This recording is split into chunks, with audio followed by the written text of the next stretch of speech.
Aleluia, aleluia, aleluia. Fazei brilhar vosso semblante ao vosso servo e ensinai-me vossas leis e mandamentos.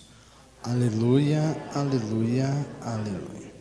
O Senhor esteja convosco. Proclamação do Evangelho de nosso Senhor e Salvador Jesus Cristo, segundo Lucas.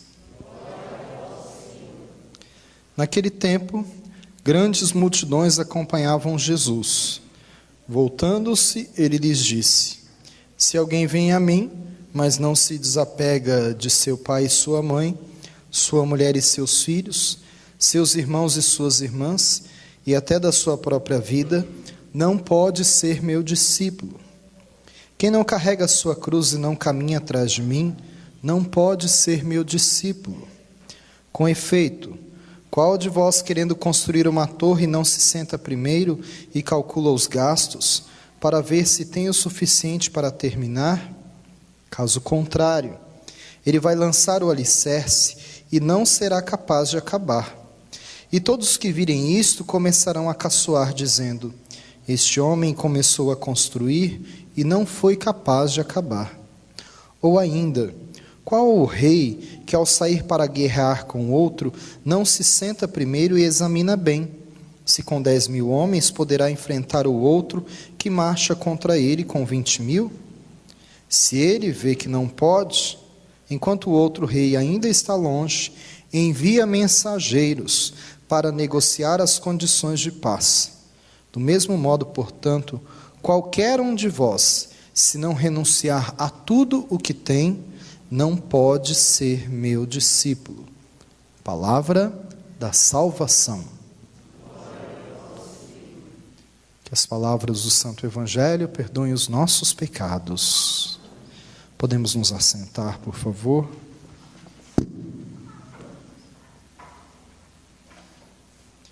Nós estamos celebrando o 23º domingo do tempo comum. E o Senhor hoje nos apresenta, entre tantos ensinamentos, duas parábolas que vêm tentar nos explicar um pouco mais aquilo que Ele quer trazer para nós. Uma das parábolas fala que um homem que constrói uma torre, que ele precisa de calcular isso antes. Ele precisa ter exatamente o cálculo para que a torre não caia, para que não fique torta, para que ele não comece a torre e fique na metade, como tantas obras públicas que a gente vê aí que fica pela metade. Então ele precisa ter todo um cálculo, um estudo, uma previsão de tudo o que vai acontecer antes. E a segunda parábola é o rei que sai para ir para a guerra.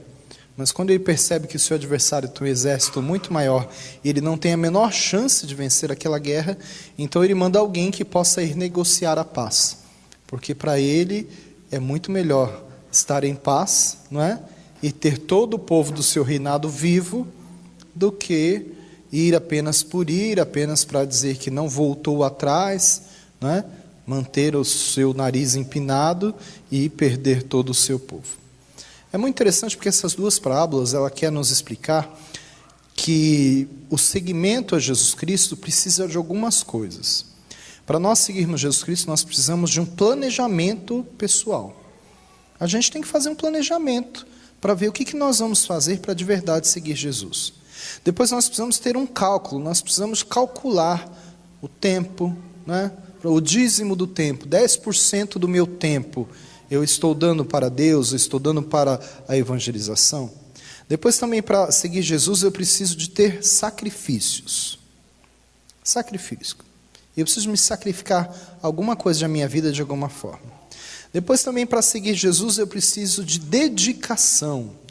Eu preciso me dedicar às coisas de Deus, senão não funciona. E depois, além de tudo, eu preciso de ter uma capacidade de adaptação. Me adaptar a algumas formas, a alguns horários, algumas maneiras, alguns jeitos de melhor servir ao Senhor, de melhor ser discípulo ao Senhor. Por isso que ele diz lá no final, se nós não renunciarmos a tudo que temos, nós não conseguiremos ser discípulo do Senhor. E é muito interessante porque esse evangelho, ele está depois de uma leitura de São Paulo que é fenomenal. né? É digamos assim, um tratado de humanidade para nós e de bondade de Paulo, né? Para vocês terem uma ideia, no Brasil a escravatura foi até 1888. Até lá nós tínhamos o nosso povo negro escravizado. É interessante porque Paulo, já no século I, não é? Ele escrevia a Filemon pedindo por Onésimo. Quem era Onésimo? Onésimo era um escravo de Filemon. Como Paulo estava preso, então Onésimo mandou que o seu escravo fosse lá para ajudar a Paulo na prisão, ser o escravo dele dentro da prisão. Só que, por esse ajudar Paulo, que era prisioneiro, Onésimo que além de já ser escravo, ele poderia também ser preso e ser morto, porque ele estava ajudando um prisioneiro que era Paulo. Qual era o grande crime de Paulo? Ele pregava o evangelho. Ele era cristão, e por isso queriam matar ele. E Onésimo também era cristão. Então o que ele faz? Ele escreve uma carta, né, a Filemon, que era o senhor do Onésimo, pedindo para ele que ele estava mandando de volta Onésimo para ele, e que ele não mais o tratasse como escravo, que ele não deveria mais ser escravo, Onésimo. Por dois motivos. Primeiro, porque ele tinha pregado a palavra a Onésimo, e Onésimo era um homem convertido. Ele tinha passado pela experiência da conversão. Segunda coisa, Onésimo teria sido batizado, provavelmente pelo próprio Paulo. Então ele diz que ele não podia mais ser escravo, por quê? Porque ele era convertido, porque ele era batizado. E por ser convertido e batizado, ele era um filho querido de Paulo. Paulo tinha provavelmente batizado Onésimo, então tratava ele como um filho querido. Isso é muito bom para o padre quando batiza as crianças e acaba sentindo deles um pouco de paternidade também. E ele dizia que além de filho querido, que Onésimo era para ele um irmão de fé, que olhar para Onésimo era a mesma coisa de olhar para ele próprio, que ele era o próprio Paulo ali, Onésimo. Então veja bem, Paulo estava sofrendo na cadeia, mas ali na cadeia, quando ele recebe alguém para ajudá-lo, ele não só é ajudado, mas ele também dá uma ajuda. O homem dá para ele, né, aquilo que pode ajudá-lo, Onésimo, mas ele dá para ele a palavra de Deus. E dá para ele a conversão, o batismo, a filiação, a irmandade, né, a semelhança. Ele é como se fosse eu próprio. Isso no século I, primeiro século da igreja. Então, no primeiro século da igreja, São Paulo já combatia a escravatura. Paulo já libertava o escravo e pedia isso a Onésimo. É interessante porque só em 1948 é que a ONU, né, decretou isso na Declaração dos Direitos Humanos. Só que algo que Paulo já tinha feito lá no primeiro século e que nós não aprendemos e que até hoje não foi aprendido, porque ainda nós temos muitos escravizados por aí. É interessante, né? Que aquilo que se diz, olha, lá em 1988 acabou a escravatura no Brasil, mas Paulo já tinha dito isso lá no século I. Só que muitas vezes nós não vamos às raízes das coisas. Se nós tivéssemos escutado Paulo no século I, nunca teria tido pessoas escravizadas no mundo. É que nós não escutamos. Nós não vemos aquele pedido, aquela declaração de libertar Onésimo. E por que nós temos essa dificuldade de escutar, de seguir, apesar de conhecermos a palavra de Deus? É porque muitas vezes nós confundimos o amor com posse, né? Nós dizemos que amamos alguém, mas muitas vezes nós achamos que aquele amor quer dizer que nós possuímos aquela pessoa. Tanto que muitas vezes nós mudamos, né, o amor não apenas por pessoas, mas por objetos, utensílios. Por exemplo, tem muita gente que diz, eu amo o meu carro, e tem com o carro uma relação de amor, né? Só que o carro não é uma pessoa. Nós deveríamos amar as pessoas, né? Aliás, nós amamos as pessoas depois que elas nos dão um não, ou depois que elas dão um não, a gente não ama mais? É algo que nós precisamos nos perguntar. Segundo as estatísticas, né, assustadoras, aliás, os pais separados dão mais presentes para os filhos. Por quê? Porque eles querem, de certa forma, suprir a sua ausência com coisas. E aí o que acontece? Eles nunca podem esquecer que nada supera o amor. Nada. Nada supera o tempo. Nada supera a atenção. Mas tem muitos pais querendo comprar os filhos. Ou compensar aquela situação que eles estão vivendo. Nós não estamos aqui para julgá-los, mas nós estamos alertando a todos os pais, que muitas vezes querem demonstrar o amor para o filho, dando um presente, ao invés de ser presente. Não? E aí é algo preocupável para a nossa vida. Como diz aquele velho ditado, rapadura é doce, mas não é mole. Então ser discípulo de Jesus é muito bom, nos traz muitas vantagens, mas não é fácil. Não é fácil ser um discípulo do Senhor. Por quê? Porque é preciso nós termos a consciência que nós não podemos caminhar na frente de Jesus, nem no lado de Jesus. Nós precisamos caminhar atrás de Jesus.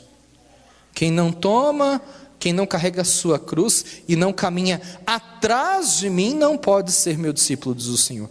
Por que ele cita isso, atrás?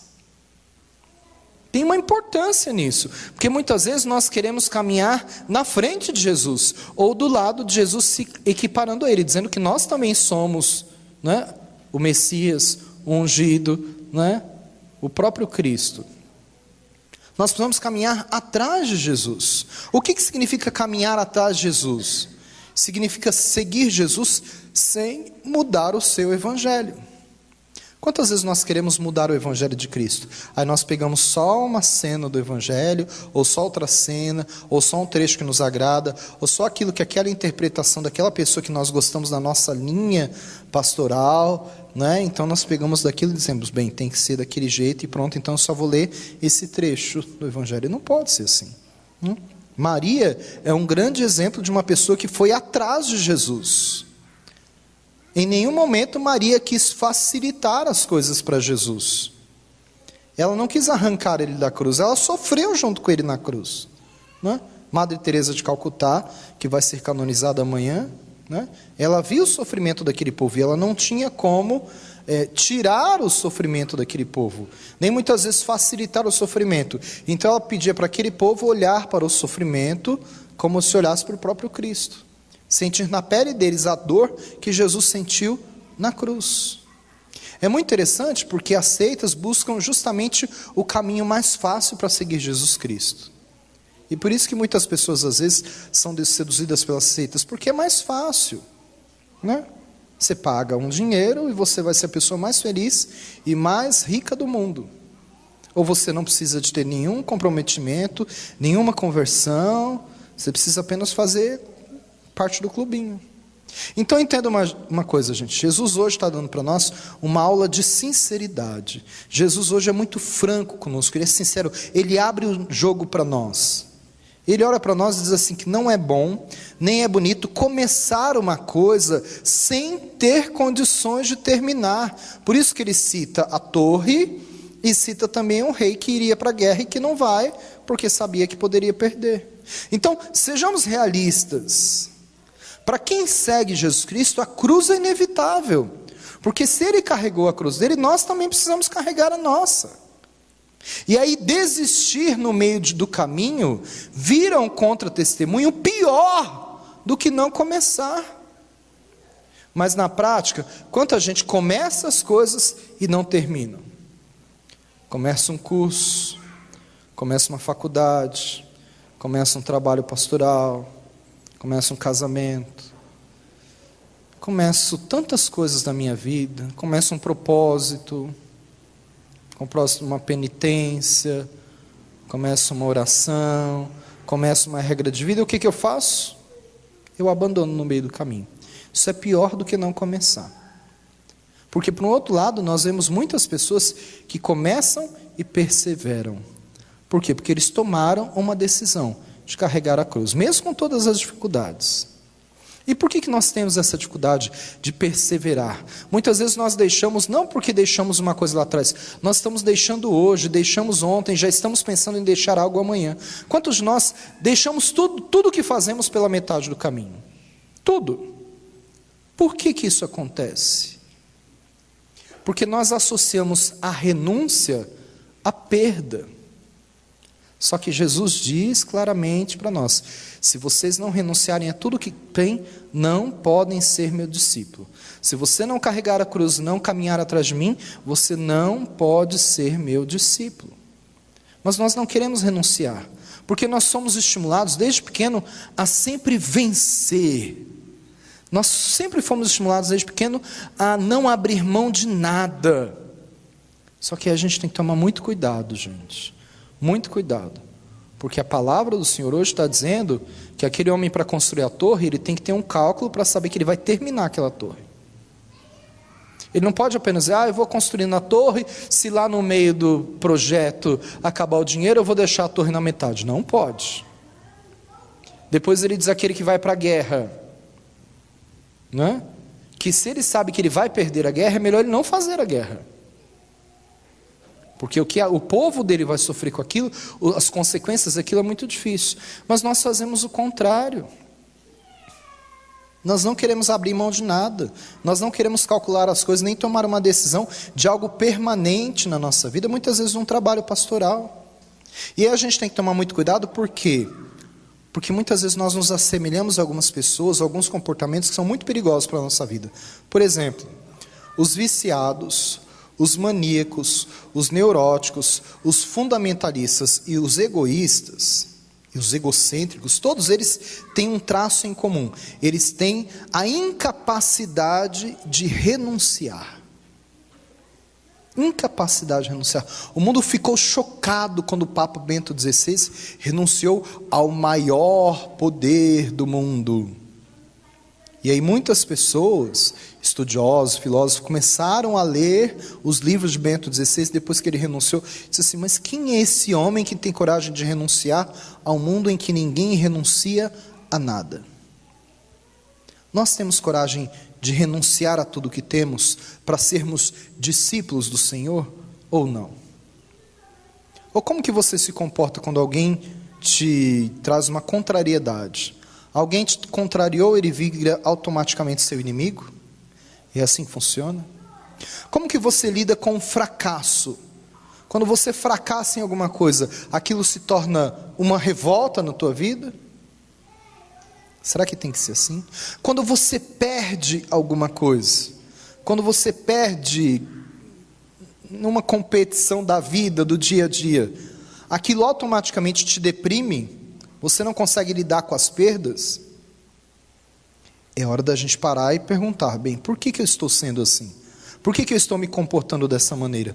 Talvez porque eu não entendi que renunciar é ganhar. Quando nós renunciamos a tudo que temos, então nós conseguimos ser verdadeiros discípulos missionários do Senhor. Então renunciar é ganhar. O rei quer sair para a guerra, mas quando ele vê que ele não consegue vencer aquela guerra, ele não tem chance, porque o outro é muito maior, o outro exército, então o que ele faz? Ele para de guerrear e ele manda um mensageiro para a paz. Né? Então ele passa por um período de conversão dentro dele e vê que a paz é muito maior do que a guerra. Ele só queria fazer a guerra porque ele queria ganhar algo mais. Veja bem, ele não está se rendendo ao outro, mas ele está mandando alguém ir e negociar um projeto de paz, porque ele consegue entender que a paz é muito mais importante do que a guerra. Nós no nosso dia a dia, na nossa família, né? Com os nossos irmãos, com aquelas pessoas que já fizeram parte da nossa vida e talvez não fazem mais, nós negociamos a paz ou nós continuamos vivendo em guerra com essas pessoas? Né? Muitas vezes até pessoas que acabam tendo um laço conosco permanentemente, às vezes porque temos um filho em comum. Nós temos a capacidade de negociar, mesmo com todas as diferenças, mesmo com todo o sofrimento, mesmo com tudo aquilo que a gente passou, estratégias para que a paz aconteça na nossa vida, para que aconteça na nossa família, ou nós continuamos a provocar guerra, mesmo que a gente não vá vencê-la. Muitas vezes nós somos assim. Eu vou para a batalha, mesmo que eu não tenha a mínima condição de vencer. Mas eu vou para a batalha, porque eu não vou dar o braço a torcer. Que pena que nós não temos a coragem de muitas vezes dar o braço a torcer. A ver que se aquela torre não vai ficar pronta, e quais são as torres da nossa vida, é melhor não começar a fazê-la. Se eu não tenho chance de vencer aquela guerra, então eu não vou começar aquela guerra. Se aquela guerra vai fazer mal para mim, mal para outra pessoa, mal para os meus amigos, mal para a minha família, mal para os meus filhos, então eu vou parar de guerrear. Eu vou estabelecer laços de paz para tentar viver em paz, sem julgamentos, deixar que Jesus julga. Ele é o justo juiz. E por que nós temos essa dificuldade? Porque nós temos um bloqueio muito grande em ir na raiz das coisas. Nós adoramos ficar na superfície, né? Quando nós vamos na praia, nós ficamos em cima da água, nós temos medo. Se a água já passar da cintura, a gente já fica preocupado, né? Poucos de nós temos coragem de mergulhar e lá no fundo ver o que tem debaixo do mar, que é muito mais belo, muito mais rico. Quando Jesus diz, lançai as redes em águas mais profundas, não é apenas para pegar peixe, é para a gente ir na profundidade das coisas, na raiz das coisas, ver por que as coisas aconteceram. Nós não vamos lá no início do problema, na raiz, por que aquilo está acontecendo. Exemplo, havia um menino que ia para o colégio, e ele tinha uma grande cicatriz do lado direito do rosto. Era totalmente queimado, deformado, cicatrizado, e aquilo causava um nojo, um susto, não querer olhar para o menino. Então, quando ele entrava no colégio, as pessoas franziam a testa, olhavam para o outro lado, faziam careta, e às vezes até praticavam bullying com ele. Não gostavam daquilo. Mas aquele menino ia para o colégio. E aí todos os alunos começaram a reclamar daquele menino. Por que aquele menino vinha com uma aparência tão feia, tão esquisita, com uma cicatriz que fazia mal para as pessoas olharem para aquela cicatriz? Porque naturalmente dava, né, naturalidade. Não era algo bonito, era algo feio, era algo sofrimento, era algo totalmente deformado. E aí então eles reclamaram para a professora, disseram, professora, nós estamos com uma séria dificuldade, porque nós não aguentamos ver esse menino entrar na sala, nós não aguentamos ver esse menino andar no corredor, nós acabamos brigando, xingando, cometendo bullying com ele, né? Colocando apelidos nele, e realmente quando ele vem perto de nós, ninguém fala com ele. Por quê? Porque ele tem uma deficiência, um defeito. Ele tem algo que marca o rosto dele de um lado, e que quando a gente olha, dá uma repulsa automática. Então a professora levou aquilo para a diretora do colégio, e a diretora do colégio disse, bem, de certa forma eles têm razão, realmente a cicatriz é muito feia, a queimadura é horrível, ele parece quase um monstro, então nós precisamos de dar um jeito, porque nós vamos tirar as reclamações dos alunos, e nós também vamos protegê-lo, né? Porque se nós fizermos de alguma forma, para que ele também não seja mais cometido bullying sobre ele, então ela falou assim, já sei, fale com ele para ele chegar para a aula antes e sair mais cedo. Então ele deve vir chegar antes de todos os alunos, quando a escola ainda estiver vazia, ele já entra na sala e fica na última cadeira. Ele vai poder estudar, ele tem o direito dele garantido, não é? E aí, antes de terminar a aula, ele sai discretamente, né, olhando com a face coisa para a parede, e ele vai embora para não cruzar com mais ninguém, porque aí, na cabeça daquela diretora, diz assim, nós resolvemos o problema dele, que ninguém mais vai mexer ou vai xingar ele, ou vai olhar e vai se assustar com ele, ele vai se sentir mal por isso, e os outros alunos vão olhar e nem vão lembrar que ele exista. E aí a professora chamou aquele menino e disse para ele, os alunos reclamaram de você por causa dessa sua deficiência, né? Por causa dessa cicatriz que você tem no rosto, essa deformidade. Então eu falei com a diretora, ela deu esse exemplo, e a ideia da diretora é justamente ajudá-lo, né? Para que eles não mexam mais com você, e para que você fique no seu mundinho, sem ninguém te incomodar. E o menino disse, eu agradeço muito, professora, eu posso fazer isso, mas eu queria pedir algo antes. Antes de eu fazer isso, de eu chegar mais cedo e sair mais cedo, eu gostaria de contar para a diretora, para a senhora e para todos os alunos o porquê dessa cicatriz. Só isso. Queria que a senhora me desse uma aula para eu contar. E a professora falou com a diretora, que concordou, marcaram um dia, foram para a sala, e aí antes de começar a aula, quando estava todo mundo já na aula, ela disse a situação abertamente a todos os alunos, disse, olha, nós temos um problema com esse aluno, tal, então nós estabelecemos algumas coisas para vocês não ficarem incomodados e ele também ficar mais em paz. Mas ele, surpreendentemente, pediu para falar com vocês, disse que seria a última vez que iria se pronunciar na aula. E aí o menino foi até lá na frente, metade do rosto bonitinho, toda a outra metade todo deformado. E ele contou a história daquela cicatriz. E ele dizia para os outros alunos, quando eu tinha por volta de 7, 8 anos, a minha casa pegou fogo. E eu consegui sair com a minha mãe e os meus irmãos. Porém, a minha irmãzinha pequena ficou dentro de casa. E minha mãe querendo voltar para pegar, mas era tanto fogo, o incêndio já estava tão grande, que todo mundo segurou ela, né? Os vizinhos, a polícia que chegou e não conseguiram. Falaram, você não pode entrar, porque se você entrar, você vai morrer. Não tem mais jeito.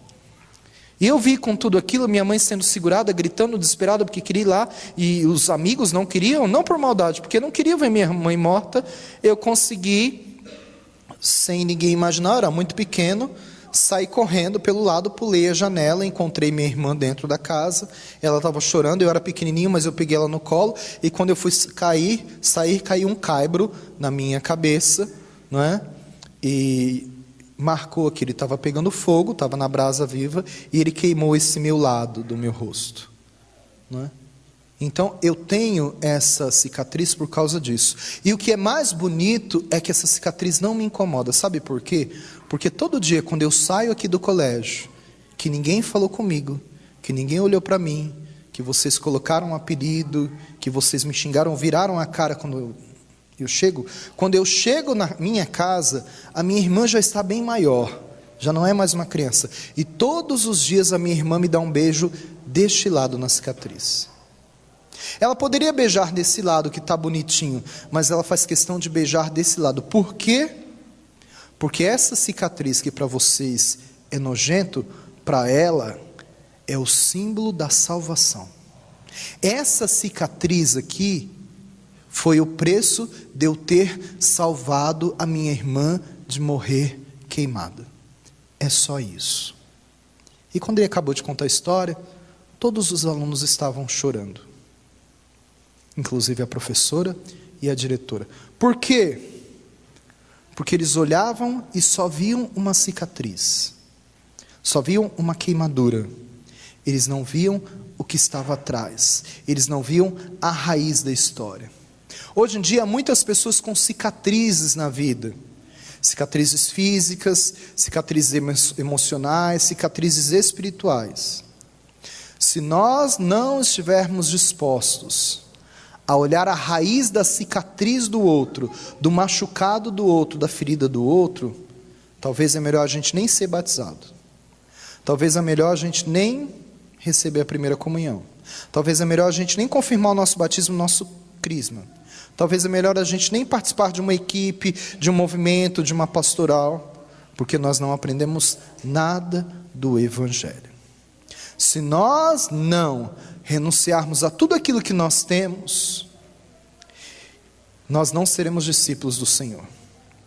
E só depois que nós aprendemos a amar a Jesus sobre todas as coisas, é que nós poderemos amar o nosso semelhante, o nosso pai, a nossa mãe, o nosso esposo, os nossos filhos, os nossos parentes, os nossos amigos de comunidade, os nossos irmãos de comunidade, amar cada vez mais. Nós deveríamos a cada tempo que passa, amar cada vez mais o outro. Mas nós não conseguimos fazer isso. Por quê? Porque nós só temos olho para ver uma cicatriz. Nós não vamos à raiz das coisas. Que o Senhor nos ajude a fazer isso nesse final de semana, em que Ele insiste para nós, que se nós não carregarmos a cruz e formos atrás dele, nós não seremos discípulos. Que nós possamos pensar nisso. Se nós não renunciarmos a tudo aquilo que nós temos, nós não podemos ser discípulos. Nós podemos até dizer que somos, mas será uma mentira. Nós possamos ir na raiz das coisas, descobrir as coisas e viver de verdade como discípulo e missionário do Senhor. Madre Teresa de Calcutá, vai ser um grande exemplo para a nossa vida, e amanhã nós poderemos pedir a sua intercessão como Santa Teresa de Calcutá. Louvado seja nosso Senhor e Salvador, Jesus Cristo. Creio